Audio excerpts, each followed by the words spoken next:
Hey guys, it's a beautiful Saturday. What are you guys up to?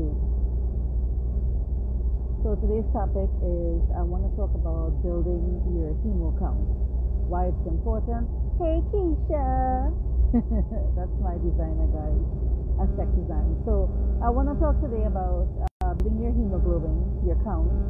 What works, what doesn't work, what are some of the implications of having a low hemo that could possibly go wrong, what I've done personally for myself, how long it takes, different things like that. So I had this question asked to me today twice, and I think it's one of the founding parts of getting plastic surgery is making sure that you have a really good hemoglobin count. A lot of us are anemic and don't even realize it. People are walking around with a hemo of 7 in my mind. You should be dead, right? And don't even know that their hemo is so low.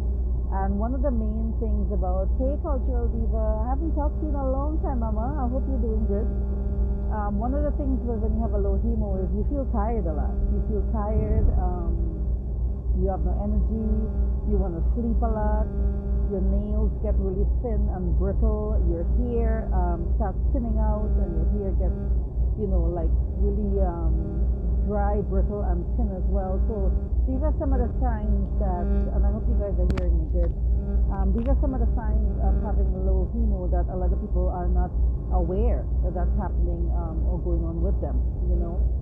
Myself included. So let me give you guys my story. My round 1 and round 2 journey with building hemo, what I did wrong, what I did correct, what mistakes I made and I learned from them, what I've done trial and error and has worked for me. So round 1, so let me give you guys a little backstory then. I had a hysterectomy last year, October, because I had really, really horrible periods for years. Like my period would be very, very, very heavy, huge blood clots, like it looks like raw chicken liver, right? And for years I've suffered with that, and I really never took it upon myself to be like, you know what, I need to go and get properly diagnosed with it. I've seen 2 doctors before the last surgeon I saw that did a hysterectomy, and both of them incorrectly diagnosed me. So the last one, how I was correctly diagnosed is I actually had to get a CT scan done of the pelvic region, and that's how they were able to correctly diagnose what the issue was. So because of these really heavy, ridiculous periods that I've had, my hemo was low. Did not realize that my hemo at the time for having my round 1 surgery was like a 10, I think like a 10.1, something like that.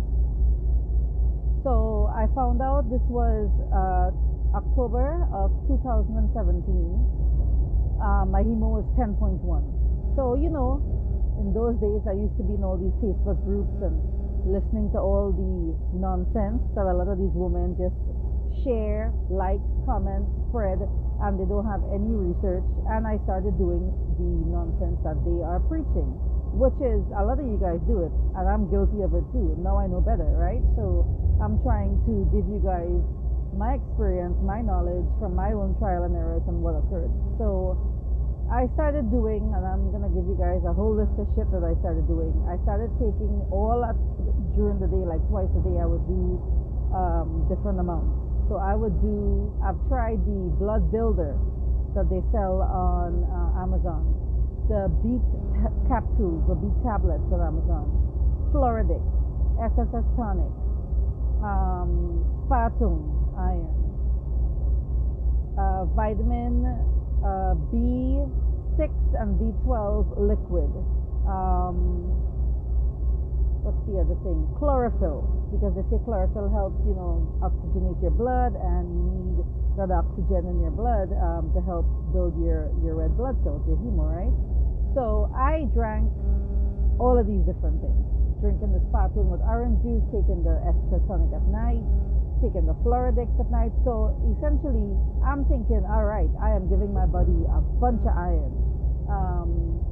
So my hemoglobin is going to go up. So I tested myself October. The first week in October, I was 10.1. 2 months later, which was my birthday, the first week of December, I tested myself and I was 12.9. And then my surgery was scheduled for the end of January, so which is another 2 months later. So I'm thinking, shit, 2 months and I'm 12.9 from a 10.1. So the next 2 months when I test myself just before surgery, I'm going to be like 14 or something like that, right? Wrong. 2 months later when I tested myself, I was 12.2. I was so disappointed. I was so mad. I was so unhappy. I was so angry. What did I do wrong? What did I do wrong between following the same regimen from October to December, and I went from 10.1 to 12.9, and I'm following the same regimen, and I went from 12.9 to 12.2 2 months later, and this is me testing myself 1 week before surgery, which was I think January 22nd. I tested myself, and my surgery was January 30th, right? When I get down there, Dr. Lawrence was like, okay, I'll still do the tummy tuck, I'll still do your surgery, even though you're 12.2. Good thing when he did my surgery and he did all my lipo and whatever, the man is skilled. He did all of this to me. He took out like 7 liters of fat from round 1, and my hemo did not drop under 9 where I needed a blood transfusion. So I didn't have to get a blood transfusion. I just have to continue building my iron. After surgery, you have to continue taking your iron supplements. So round 2 now, I decided, okay, I'm not going to take a lick of these fake, false, whatever you want to call it, big farm synthetic supplements. I'm going to build my iron the natural way, which is through iron-rich foods.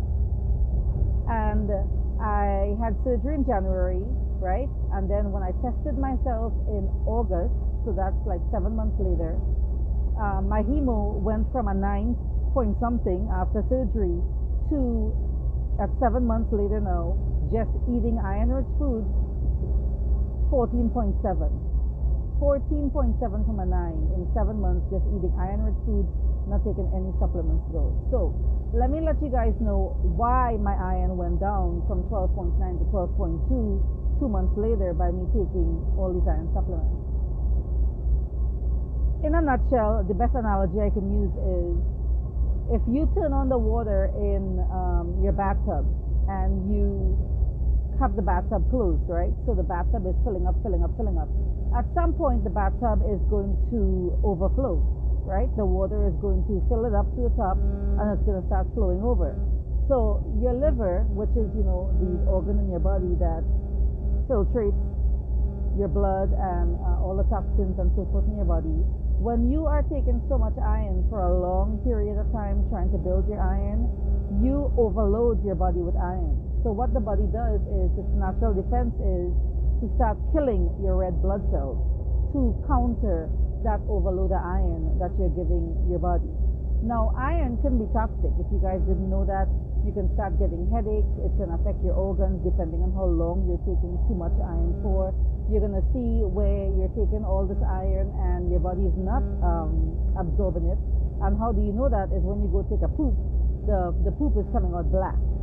That's the iron coming out from you. So I don't like that iron tablet, first of all. I like taking liquid iron because anything you take liquid, vitamins and so forth, the body absorbs it quicker and easier than if you were to take an iron tablet or vitamins as tablets. I like taking liquid. So that's the reason why my hemo went down, because I had an overload of iron in my body. And some of you guys may experience that as well, wondering, I was doing everything I thought was right. Why is my hemoglobin going down? So iron-rich foods. What did I eat that really built up my iron? Seafood is one that I love. Red meat I love. Organ meat like liver, whether it's beef or chicken, I love. And greens, whether it's spinach, green beans, broccoli, kale. If you can incorporate into your daily diet 3-4 times a week iron-rich foods, and just Google it. Google what is iron-rich foods. Example, you can make like once a week, make a huge pot of greens, whether it's spinach or kale or whatever, and then when you're eating your regular food, just have a portion of that every day on the side of your food. You can't overdose yourself on iron-rich foods.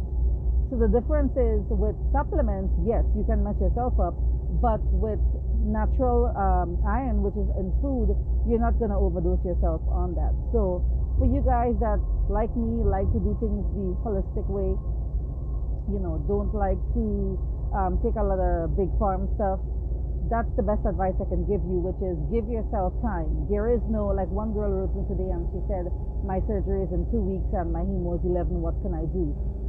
In a situation like that, you can take, more iron supplements, the ones that I recommend, the liquid ones, and hope for the best. Then when you go for surgery, they may give you a blood transfusion to temporarily raise your hemo just so you can be approved for surgery, but that's dangerous by itself because that's not a real hemo reading in your body. So the situation that can happen to you when you're having surgery, is because it's a fake hemoglobin reading just to get approved for surgery, you now can have you can have complications on the table where you go into organ failure because your hemo dropped dangerously low. Because remember, when they're liposuctioning you, how do they know, what your hemo is at that point? There is nobody testing your blood right then and there telling you, okay, doctor, her hemo is now 9, her hemo is now 6, her hemo is now, 7. No, it's, after you have surgery and they're done, then they draw your blood and they go test it to see what your hemo is, at least in the Dominican Republic. In Miami, y'all fucked. God forgive me. Y'all screwed in Miami because I hear a lot of stories from you guys that go to Miami for surgery. They do not test your hemo after, and then they tell you call 911 if you have a shortness of breath and you can't breathe and stuff like that. So you want to make sure that your hemo is, I honestly prefer if your hemo is 13 and more. The Dominican Republic tell you, some doctors say 12, some say 12.5.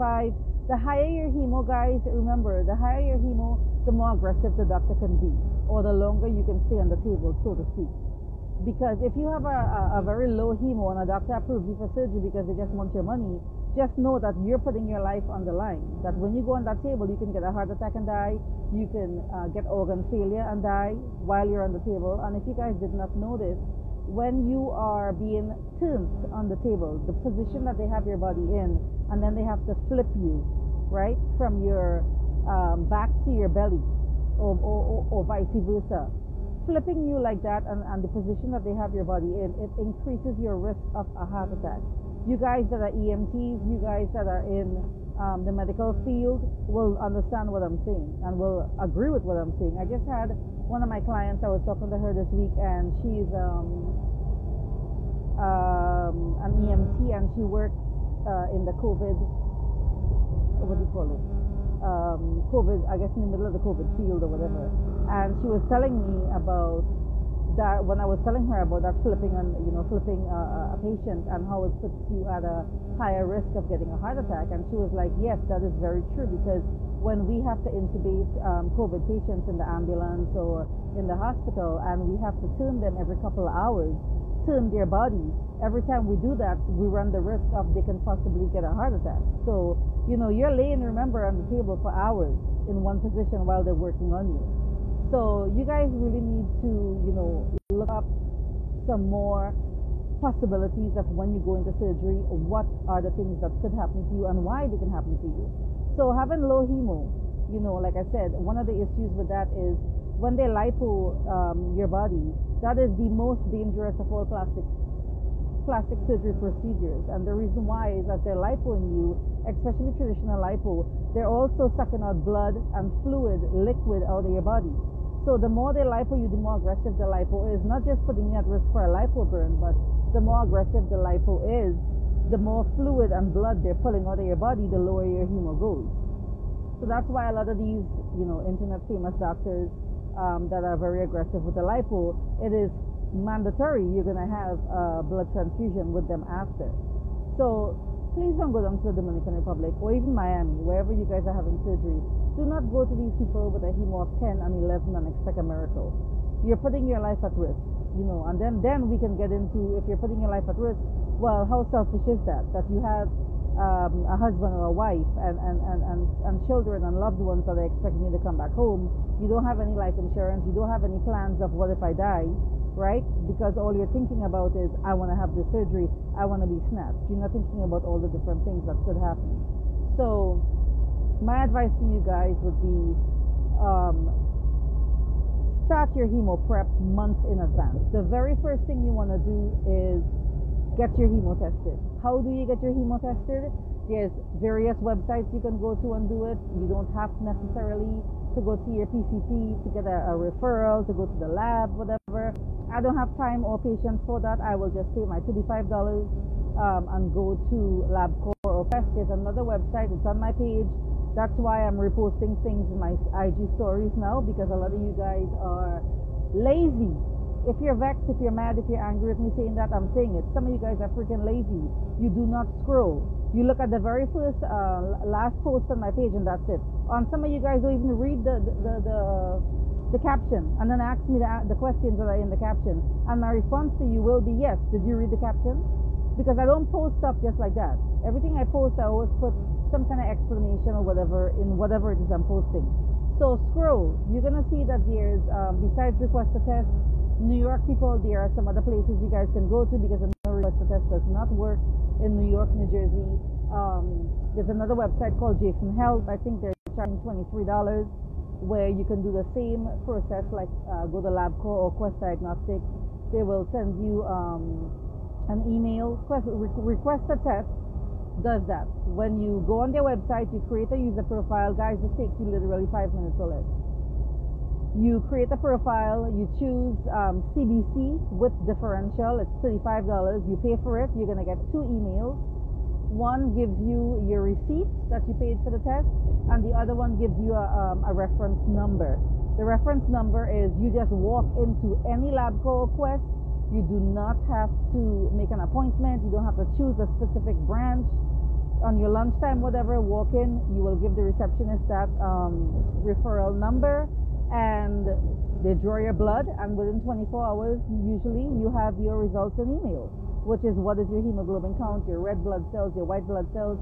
You know, some of you guys may have poor dental hygiene. You haven't gone to the dentist in years. You haven't done anything to your teeth. So, you know, your white blood cell is high. Why is your white blood cell high? It's telling you that you have an infection in your body. Well, you don't feel sick. You don't think you're sick. It could be your teeth. It could be that you have bleeding gums, that you have gingivitis, that you have poor dental health. So that's giving you the high white blood cell count. So that's another thing that you would have to take care of before you go for surgery, because if your white blood cells is high, that's telling the surgeon that you have an infection. They're not going to do surgery on you. They are going to deny you, believe it or not. Yes, they will. It's happened to some of my patients too.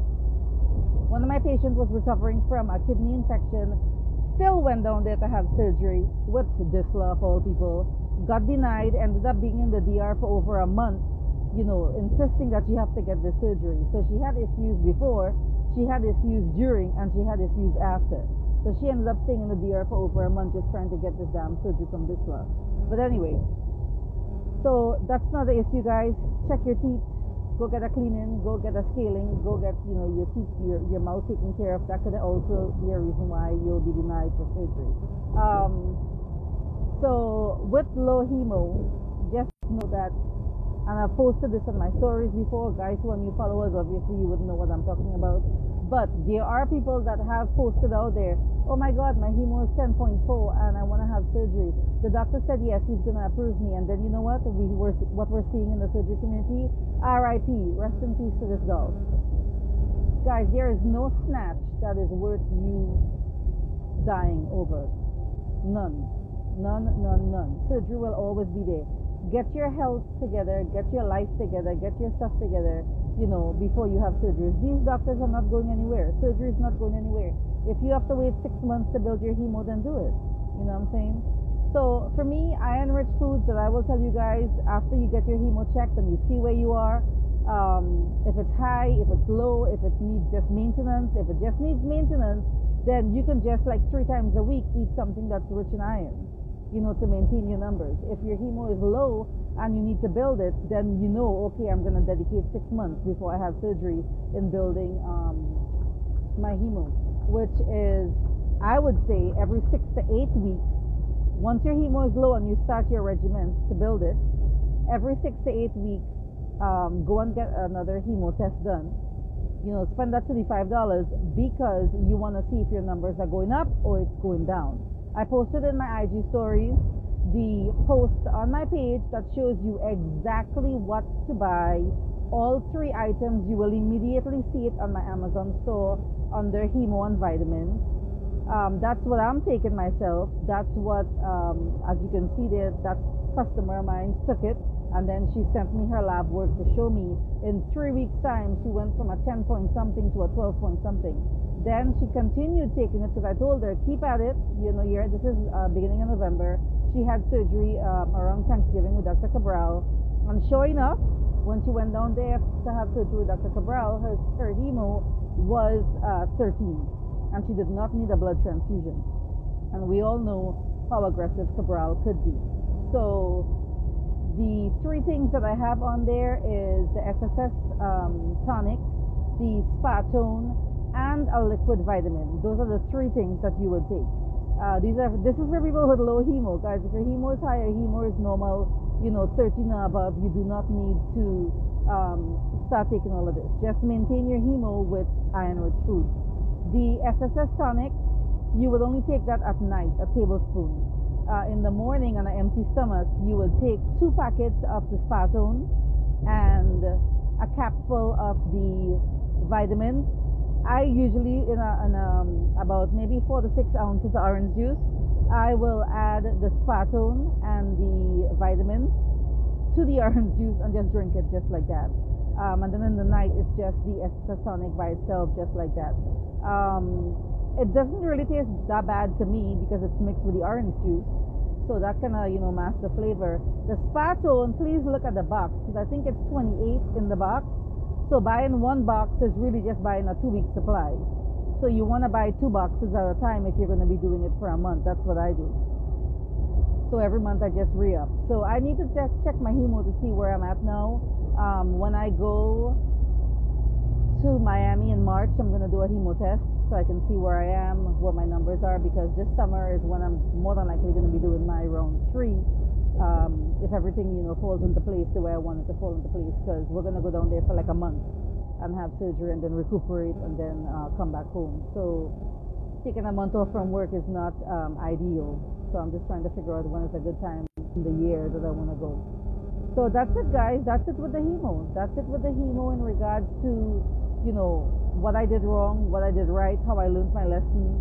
And the reason why now, sorry, because you guys are probably wondering, why am I taking supplements if I said don't take all this crap? Well, that was the crap that I took for round 1, all that synthetic tablets that did not work. What I'm taking now, the liquid one for round 2, I'm taking that, and I'm also eating a lot of red meat actually, because when I had my hysterectomy in October, my hemo was 10.2. That's how low my hemo dropped to with these ridiculous periods. So between October and now, I have not tested myself to see what my hemo is. So I want to do it in March and see where I'm at. And the iron supplements I'm talking about, I will be the first to tell you I have not been consistent. I have not been taking it from from October, now that we're in February. I have not. I have been taking it on and off. So God willing, it sticks. I know I am not practicing what I'm preaching to you guys, but my clients that do practice what I preach, it does work for them. So I need to get my life together. I need to get my life together in regards to being consistent with taking my supplements. So what I'm doing right now is my dog, she has to take her heart medication twice a day. So I am taking my iron in the morning with her when she gets her medication, and I'm taking my iron in the night when I have to give her her medication. So that's how I'm trying to remember, okay, every day, twice a day, you need to take your stuff. That's what I'm using to remind myself, because a lot of times it's like, I'm just like, oh shit, it's midday and I haven't even taken the iron as yet, So let me see what you guys are asking me here, because I saw you guys were putting up some comments.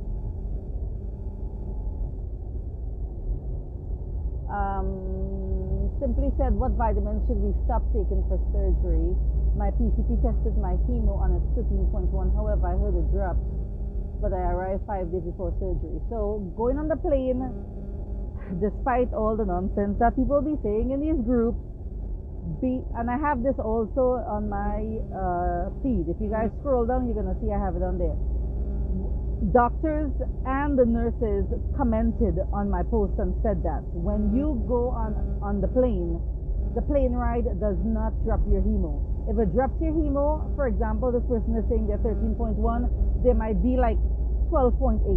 It is not a large drop if your hemo does go down a little.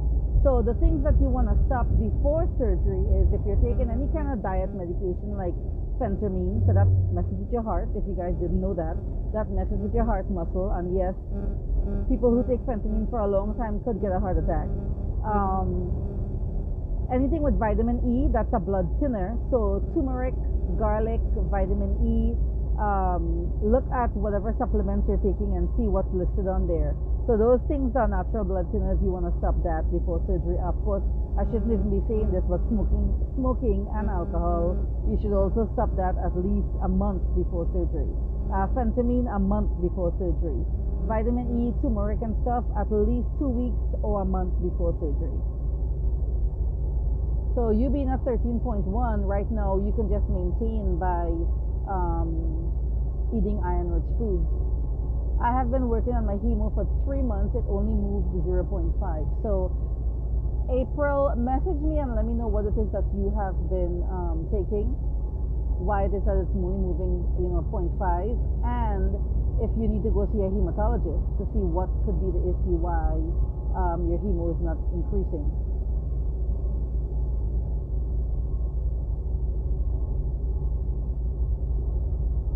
Alright, so if you guys have any questions, please put it there in the little question box. If not, that's all I wanted to talk about on this live, which is building your hemo, why it's important.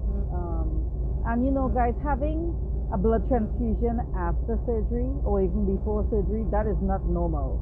That should not be something where people are like, oh, this is normal, to get a blood transfusion after. And just know, for you guys that are going down there with exact money and you're in poor health, the doctor is going to have you do all kind of different tests or see other specialists, especially if you smoke and things like that, or you have asthma, or you have high blood pressure, or you have some kind of blood disorder and you don't disclose it.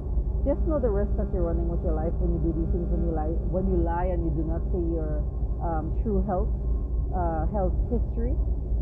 You are going to have to spend money to do other tests and see other specialists before you get approved for surgery, which then means that you may end up being in the DR longer than you expected if you don't have the money to pay for your recovery house to stay longer, and that's even if they have time to keep you there longer, or you're going to have to find somewhere else to go.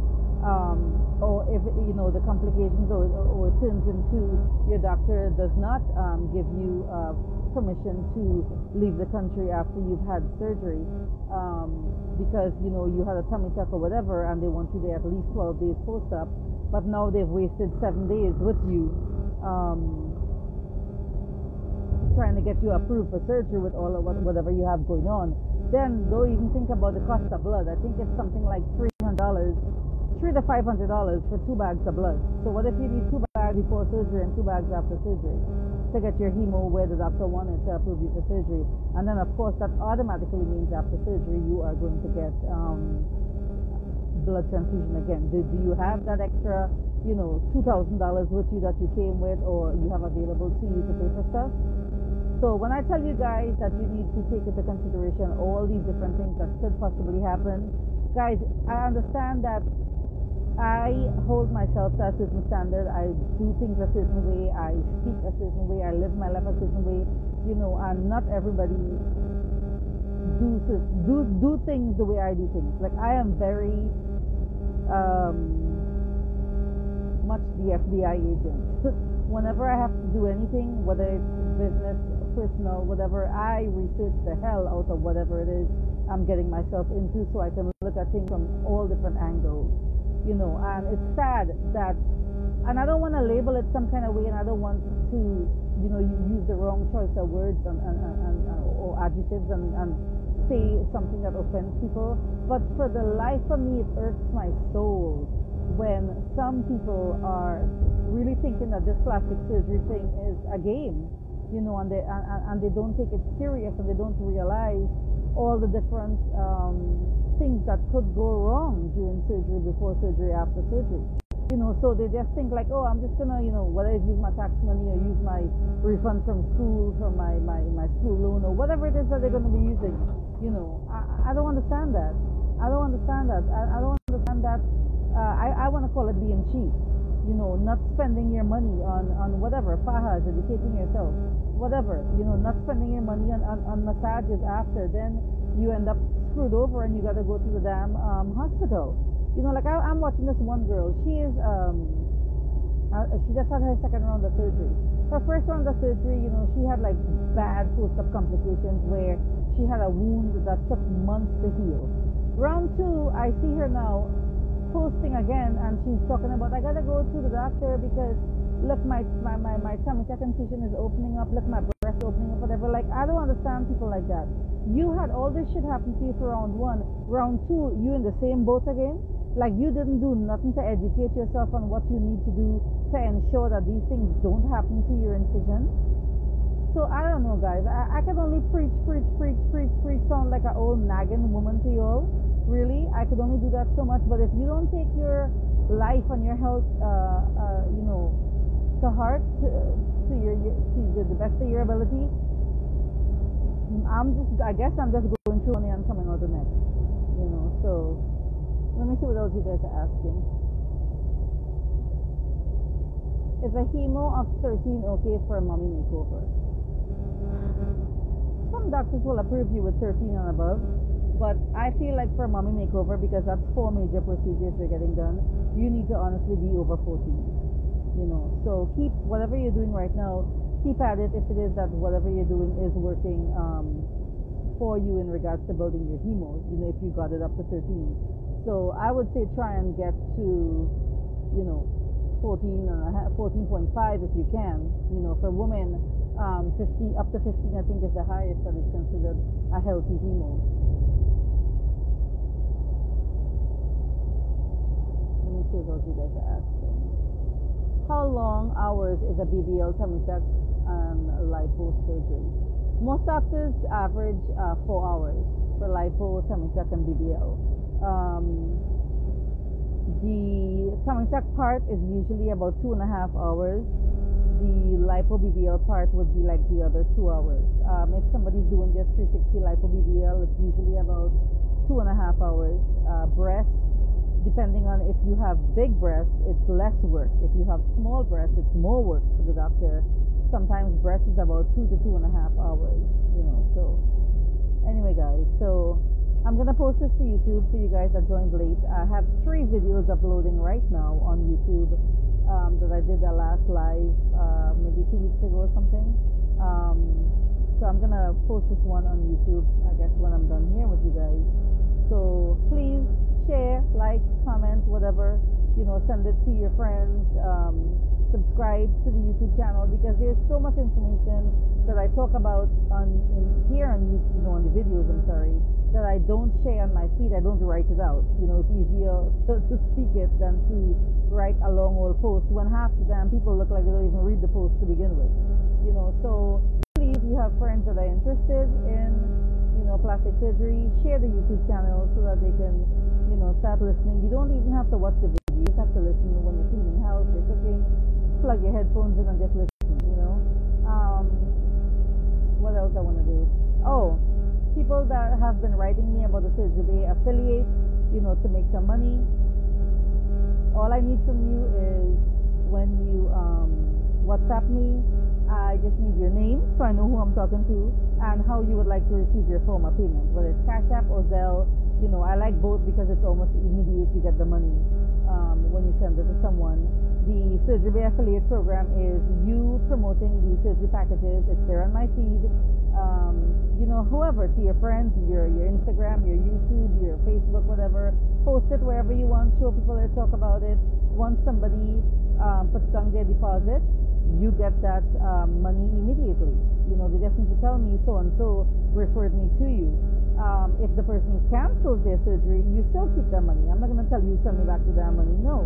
If they cancel their surgery, you still got to keep that money, So I think it's a good way for some of you guys who are natural salespeople who are in customer service or whatever, and you have the gift of gab, this is a good way for you to make money by just talking about the surgery bay package. People send their money and you get free money. It's really that simple. If you guys who are new followers don't know me, I am a very cut and dry person. I am very blunt. I am very to the point. There is no games that I play, with people, especially when it comes to people's money. I know hard people work for it. I was there at one point in my life. So, I totally understand, not everybody could afford, to, just drop $100, just drop $500 or whatever on something because, they had to work months to save up that money. So, that's it. It's really, that's all it is. You let people know about the package. They call your name when they book it, and you get some money. It is what it is. I don't know. What else to tell you guys? It's really that simple. Let me see. Somebody said here. My first round will be in April. I'm getting a breast lift, breast augmentation, and BBL. Any advice? What do you want me to tell you? Ask a specific question. There's many advice I can give you on those 2 procedures that you're getting, or 3 procedures, because you got to get lipo to get a BBL. There's a lot of things I could tell you, So ask a specific question so I can give you a specific answer. Good DR doctor for breast reduction and breast lift, no implants. Guys, I'm not going to give you guys anybody's name to tell you they do this, they do that, they do the other. And the reason why is because people like to say, oh, surgery bay is recommending so-and-so because she's getting some money out of it. Like that Karen-looking woman from Canada talking about, I'm getting paid to tell you guys, go to this doctor, go to this recovery house, whatever. Nobody pays me anything for my opinion. I don't accept promo. I don't accept money from anything. Anybody asks me for promo, I'm like, I do not do promo on my page because I am not about to be deceitful, biased, and lying to you guys and tell you, go to this recovery house, go to this doctor, whatever. These other surgery pages that you guys follow may do that. In fact, not me. They do that. They take money from all these different people to tell you guys, go here, go there, go the other, when they've never stayed there, they've never viewed it, they have no idea what these people do, nothing like that. I do not do that. Okay, so I'm not telling anybody to go to anybody. What you can do if you like is you can either look at the 4 doctors that I'm working with. It's they're tagged in the post about the packages. I also just put up some of their work in my IG stories right now. You can go look at their work.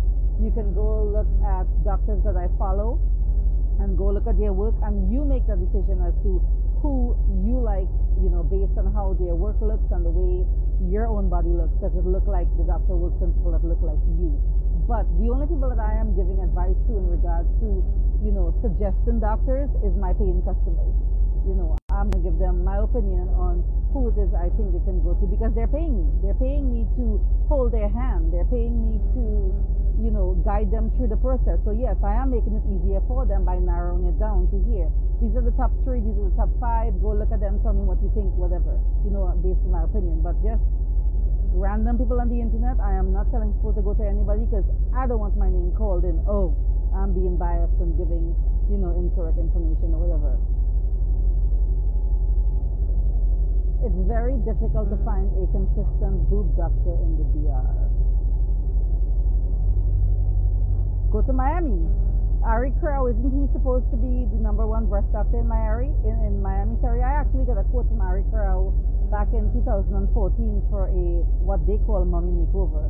And in 2014, so 7 years ago, he quoted me $23,000 at his office in Bal Harbor, which is, if you guys don't know Miami, it's a very rich, affluent Jewish area in Miami. So I can only imagine now what his prices are, but if you guys think that America does better breasts or Miami does better breasts or he does better breasts than their doctors, then go pay him the $7,000 or whatever he's asking and go get your boobs done with him. I love my breasts. I think my breasts came out amazing. The only thing I want to do with my breasts now is get another reduction because I really wanted smaller boobs. I did not want, Dr. Lauren gave me a D cup, and I did not want a D. I wanted a BC. So my next round is I want to get them reduced some more, and I may or may not get breast implants, and it's more than likely going to be Motiva brand gummy breast implants, because I want it for not fullness but for definition, for that high profile look. So that amongst other things I want to get done. So more than likely I'll probably have to come back for around 4, to finish off what it is I'm trying to do with my body. But when we get to the DR, I will let you guys know who's doing what and what I've been approved for and what I'm getting done. Because I have a whole wish list, but that doesn't mean that I'm going to get everything done in one round. I want to get dimples, on my cheeks. I don't know if the doctor's going to do that or not. So anyway, guys, I will talk to you all later, and I'm going to post this on my YouTube entitled Hemoglobin. So look out for it if you guys did not join the live at the beginning.